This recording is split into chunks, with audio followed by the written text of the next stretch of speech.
we'll be discussing very briefly a basic lesson in LS3 mathematical and problem solving skills, which is measurement of perimeter and circumference. This is a module with lessons 2 and 3, finding the perimeter and finding the circumference. Let us first review the names of the different figures, the geometrical figures with the corresponding number of sides. A three-sided polygon is called, of course, a triangle. Four-sided figures are called quadrilaterals. So under quadrilaterals, we have square, rhombus, rectangle. A five-sided figure is called a pentagon. For six-sided figures, we have hexagon. A figure with 7 sides is called a heptagon. With 8 sides, we have octagon. Nine-sided figure is called a nonagon, and a 10-sided figure is called a decagon. So what is perimeter and what is circumference? Perimeter is defined as the boundary line of a polygon, while the circumference is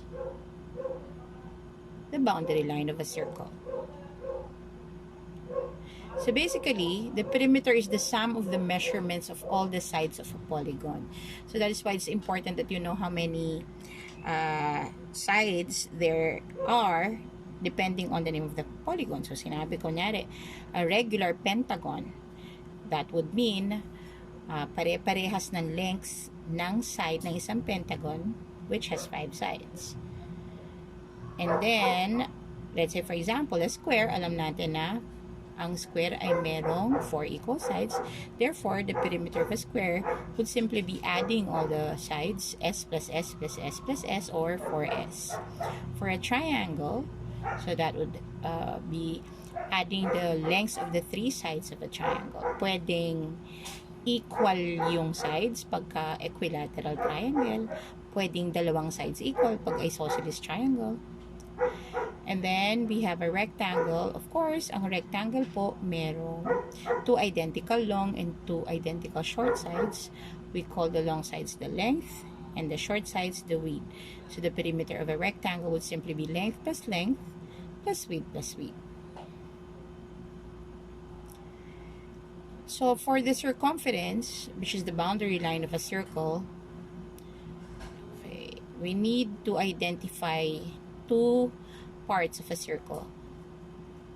First is the diameter, and the other one is the circumference.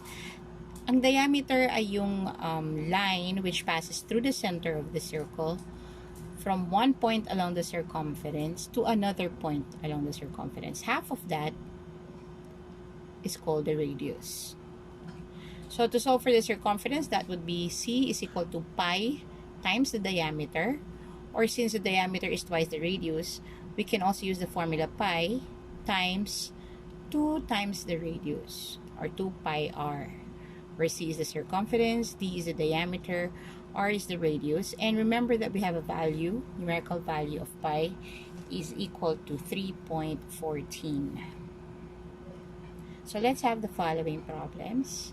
So I have here 4 figures. The first one is a square, an isosceles triangle, a rectangle, and a hexagon. So we are asked to find the perimeter of this square, whose one side is given to be 3 centimeters. So remember that perimeter is the sum of the lengths of the sides, and the square has 4 equal sides. Therefore, to solve for the perimeter, that would simply be 3 plus 3 plus 3 plus 3 equal to 12 cm. For the second figure, we have an isosceles triangle. An isosceles triangle has 2 congruent or equal sides, and therefore, kung 4 centimeters yung binigay na isa, the other side would also be 4 centimeters, and the base is equal to 2 centimeters. So finding for the perimeter, that would simply be adding 4 and 4 and 2, giving us 10 centimeters. For the third figure, we have a rectangle. A rectangle has 2 identical long and 2 identical short sides. So the length given here is 8 meters, and the width is 6 meters. Therefore, perimeter would simply be adding all the sides, 6 plus 6 plus 8 plus 8 equal to 28 meters. And for number 4, this is actually a 1, 2, 3, 4, a hexagon. Okay. And if you would notice, it is a symmetrical figure. When we say symmetrical figure, if a figure can be folded or divided into half so that the two halves match exactly, then such a figure is called a symmetric figure. So to solve for that, we simply have to add all the sides.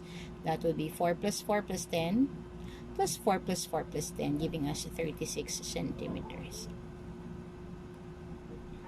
Let's have the following word problems. Anna is interested in buying the vacant lot beside her house. The real estate broker informed her that the lot is 15 meters long and 10 meters wide. What is the perimeter of the lot? So it would help you to solve this problem. In solving this problem, it would help you to, if you will, try to visualize the shape of the figure na sinasabi doon sa problem. So basically, this is kasi binigay long tsaka wide. So this is a rectangle. 15 meters in length and 10 meters wide. So the question is, what is the perimeter? So perimeter would simply be adding all the sides. That would be 15 plus 15 plus 10 plus 10, giving us 50 meters. So the perimeter of the lot is 50 meters. Next, a rice field, isang bukid, is pentagonal in shape. From the word pentagonal, so it gives us an idea na 5-sided. Kaya lang irregular pentagon ito. The lengths of its sides are 205 meters, 115 meters, 153 meters, 187 meters, and 165 meters respectively. If the owner wants to fence it with 3 strands of barbed wire, yung barbed wire yung may tusok-tusok, how many meters of wire in all will be needed? So the first thing we need to do is, of course, to solve for the perimeter. Yung pang isang ikot lang ng barbed wire. So that would be adding all the sides. And that should give us 825 meters. Kaya lang the problem asks for how many meters of wire in all will be needed kung yung may-ari daw ay gusto siyang bakuran ng 3 ikot or 3 beses na ikot ng barbed wire. So we have to multiply to get the wire needed. That would be 825 meters times 3 ikot, 3 strands, giving us or requiring a wire of 2,475 meters na haba.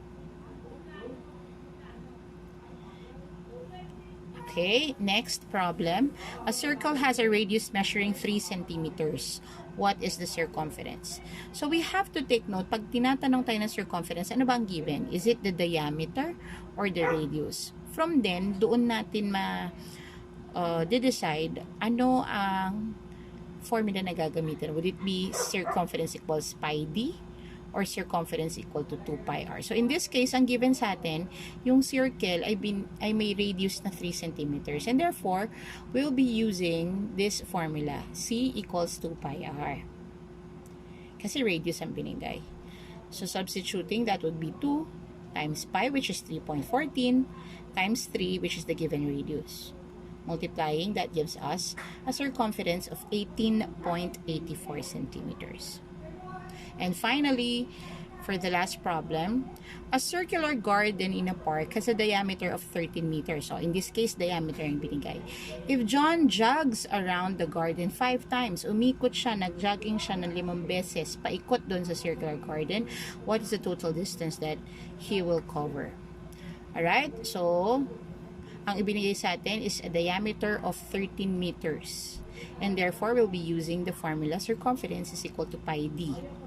Pi is 3.14 times the diameter given, which is 13 meters, giving us a circumference of 40.82 meters. Kaya lang 5 beses siyang umikot.